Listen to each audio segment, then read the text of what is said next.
Hello friends, नमस्कार। स्वागत है आपको ईडू चंद्रा के यूट्यूब चैनल में और मैं चंद्रशेखर कुमार आपको बहुत बहुत स्वागत करता हूं। आज हम CTT एंड TET में जो कुछ मैथ्स के इम्पोर्टेंट टॉपिक से सवाल पूछते हैं बार बार, तो उस इम्पोर्टेंट टॉपिक में एक टॉपिक मेरा है स्थानीय मान, जिसको हम प्लेस वैल्यू कहते हैं, और अंकित मान, जिसको फेस वैल्यू कहते हैं। प्रायः 1 से 2 अंक के पूछ ही देते हैं सवाल, तो स्थानीय मान को भूलना नहीं है। आइए स्थानीय मान के बारे में हम डिटेल कंसेप्ट समझते हैं, इस पर पुनः कुछ सवाल प्रैक्टिस करूंगा।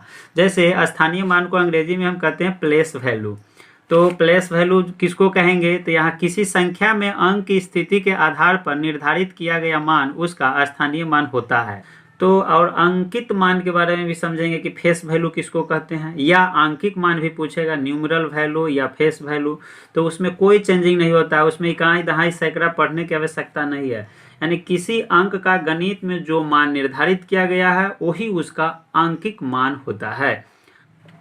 यहाँ समझ लेंगे वो एक उदाहरण से। उदाहरण क्या है? 6, 3, 5, 4, 2 में क्या है कि 2 का अंकित मान 2 ही होगा, 4 का अंकित मान 4 ही होगा, 5 का अंकित मान 5 ही होगा, 3 का अंकित मान 3 ही होगा, 6 का अंकित मान 6 ही होगा। उसमें कोई चेंजिंग नहीं, 6000 60,000 नहीं होगा। अब आइए इसको स्थानीय मान। 2 का स्थानीय मान 2 गुने 1, क्योंकि 2 जो है इकाई के स्थान पर, इसलिए 1 से गुना किए। 4 का स्थानीय मान 4 गुने 10, ये क्योंकि 40 हो जाएगा। क्यों? क्योंकि 4 में दहाई पे है तो 10 से गुना करेंगे। 5 का स्थानीय मान 5 गुने 100, क्योंकि 5 जो है सैकड़ा पे है। उसके बाद 3 का स्थानीय मान जो है 3 गुने 1000, यानी ये जो है 1000 के स्थान पे है। और 6 का स्थानीय मान क्या है? 6 गुने 10,000, यानी 10,000 की स्थिति पे ही 6 है, इसलिए 60,000 हो जाएगा। ध्यान में रखेंगे। तो इस तरह से हम इस कंसेप्ट को समझते हैं तो सवाल बनाने में हमें आसानी हो जाता है। तो हम चलते हैं, इससे संबंधित कुछ सवाल जो है उसको हल करेंगे, जो CTET एग्जाम में बार बार पूछती है। तो ऐसे स्थिति में हम सवाल हल करने के लिए आ गए हैं। सवाल भी आ गया है। सवाल है क्या कि संख्या 1, 2, 3, 4, 5 में 3 के स्थानीय मान तथा अंकित मान में अंतर है। तो स्थानीय मान किसका कह रहा है? तो 3 का। किस में? तो 1, 2, 3, यानी इकाई दहाई सैकड़ा हजार 10,000, यानी 12,345 में 3 के स्थानीय मान तथा अंकित मान निकालना है। तो 3 का स्थानीय मान हो जाएगा, 3 कहाँ पे है? सैकड़ा पे है, इकाई दहाई सैकड़ा। तो इसमें हम 100 से गुना कर देंगे तो हो जाएगा ये 300। उसके बाद कहता है कि 3 का स्थानीय मान तथा अंकित मान। तो अंकित मान तो उतना ही हो जाएगा, और इसमें क्या कहता है? अंतर करने के लिए। तो 3 का अंकित मान 3 ही होगा, और घटा देंगे तो हो जाएगा 297। 300 में 3 जाएगा तो क्या हो जाएगा? 297। इसका सही जवाब होगा 1। अगला प्रश्न की तरफ बढ़ते हैं। अगला प्रश्न मेरा कहता है कि दूसरा, यानी 70,560 में 5 और 6 के स्थानीय मानों का गुणनफल है। यानी 5 का स्थानीय मान और 6 का क्या कहता है? स्थानीय मान निकालना है और उसका गुणनफल निकाल देना है। तो 5 का स्थानीय मान, तो 5 का स्थानीय मान देखेंगे कहाँ पे है? तो 5 इकाई दहाई सैकड़ा पे है, तो 100 से इसमें गुना कर देंगे तो हो जाएगा कितना? 500। उसके बाद कहता है 6 का स्थानीय मान। तो देखेंगे 6 का इकाई दहाई 6 है, 6 का स्थानीय मान तो 6 गुने 10 करेंगे, क्योंकि 6 जो है दहाई के स्थान पर 10 है तो 60 हो जाएगा। उसके बाद दोनों का कहता है कि गुणनफल निकाल दीजिए। यहीं पे गुना कर दीजिए, कहाँ जाए हम।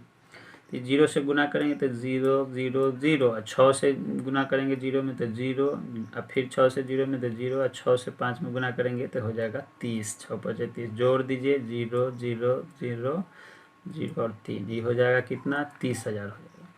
इसका सही जवाब यहाँ है क्या? 30,000। यही उत्तर इसका सही होगा। अगला प्रश्न संख्या 3 की ओर बढ़ रहे हैं। प्रश्न संख्या 3 हमारा कहता है कि 35,362 में 5 के स्थानीय मान तथा इसके अंकित मान में अंतर। अंतर मतलब घटाव बताइए। तो आइए प्रश्न संख्या 3 क्या कह रहा है कि 35,362 है, इसमें 5 का स्थानीय मान। तो 5 कहाँ है? यहाँ है। इकाई दहाई सैकड़ा हजार की स्थिति में है, तो 5 गुने 1000, तो ये हो जाएगा 5000। उसके बाद कहता है इसका स्थानीय मान, इसके अंकित मान। तो अंकित मान तो उतना ही हो जाएगा, 5 हो जाएगा। और घटाव करने के लिए कह रहा है, तो घटाएंगे 5000 में से 500 घटाएंगे तो कितना हो जाएगा? तो 5, 9, और 4 यानी 4995 हो जाएगा। इसका सही जवाब इसमें ढूंढिए, 4995 कहाँ है, तो यहाँ पे इसका सही जवाब ये होगा। अगला प्रश्न संख्या 4 है, तो अगला प्रश्न संख्या 4 पढ़ेंगे। कह रहा है कि 6251 और 6521 और 5621 में 5 के स्थानीय मानों का योगफल, यानी तीनों में 5 का स्थानीय मान जो होगा उसको जोड़ देना है। तो 4 में है तो ये 62, 5 में इसका 5 का स्थानीय मान कहाँ है, तो दहाई पे है, तो 5 गुने 10 तो कितना हो जाएगा, ये हो जाएगा 50। उसके बाद कहता है 6521 में, तो इस 5 का इकाई दहाई सैकड़ा, 5 गुने 100, क्योंकि 100वां पोजीशन पर है तो हो जाएगा 500। फिर इसमें देखेंगे 5 की इकाई दहाई सैकड़ा हज़ार, तो 1000 पे है तो 5 गुने 1000 गुना कर देंगे तो हो जाएगा ये 5000।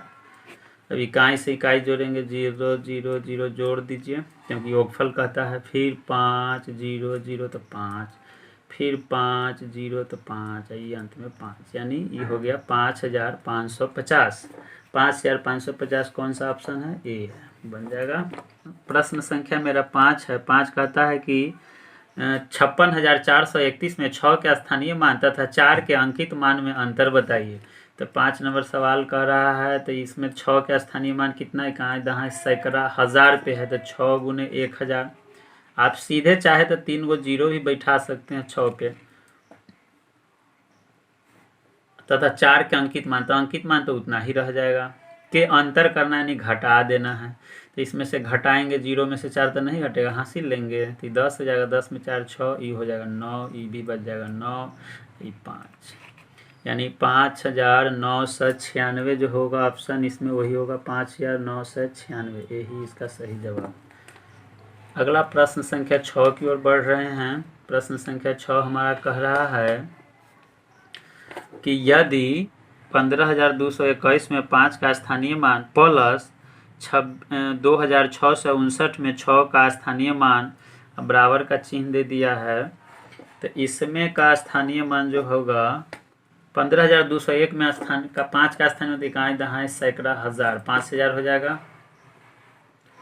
उसके बाद प्लस कर देंगे, और इसमें है 2,659 में 6 का स्थानीय मान, तो ये हो जाएगा 600, जोड़ देंगे तो ये हो जाएगा कितना, 5600, बराबर के चिन्ह दे देंगे। कहता है 7 गुने डैश डैश है, तो रिक्त स्थान में क्या आएगा, तो ये 7 आके इसमें भाग लग जाएगा, इधर रिक्त स्थान में x मान लेते हैं, तो 7 आके क्या हो जाएगा, इधर जो है भाग लग जाएगा, इधर x बच जाएगा, 7 8 56, यानी x का मान आ गया 7 8 56, 8 से कट गया तो 800 हो गया, x का मान क्या हो जाएगा, 800 हो जाएगा।